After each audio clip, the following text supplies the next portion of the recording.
দুর্নীতির বিরুদ্ধে তারুণ্যের ঐক্য গড়বে আগামীর শুদ্ধতা, এই প্রতিপাদ্যকে সামনে রেখে খুলনায় দিনব্যাপী নানা কর্মসূচির মাধ্যমে আন্তর্জাতিক দুর্নীতি বিরোধী দিবস পালিত হয়েছে। দুর্নীতি দমন কমিশন দুদক খুলনা সমন্বিত জেলা কার্যালয়ের উদ্যোগে এবং জেলা প্রশাসনের সহযোগিতায় এই আয়োজন অনুষ্ঠিত হয়।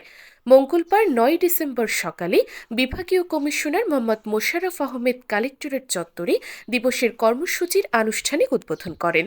পরে দুর্নীতিমুক্ত সমাজ গঠনের আহ্বান জানিয়ে মানববন্ধন কর্মসূচি পালিত হয়।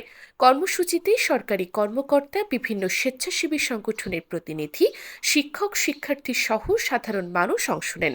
এরপর জেলা প্রশাসক কার্যালয়ের সম্মেলন কক্ষে দিবসের তাৎপর্য তুলে ধরে আলোচনা সভা অনুষ্ঠিত হয়। সভায় সভাপতিত্ব করেন জেলা প্রশাসক আ.স.ম জামশেদ খন্দকার। প্রধান অতিথি ছিলেন বিভাগীয় কমিশনার মোহাম্মদ মোশাররফ আহমেদ। দুদকের পক্ষ থেকে ধারণাপত্র উপস্থাপন করেন দুদক খুলনা সমন্বিত জেলা কার্যালয়ের উপপরিচালক মোহাম্মদ আব্দুল ওয়াহেদ।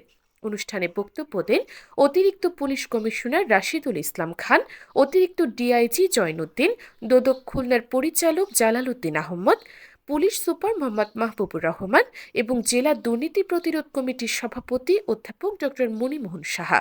বক্তারা বলেন, দুর্নীতি একটি সামাজিক ব্যাধি যা উন্নয়ন ও ন্যায় বিচারের প্রধান অন্তরায়।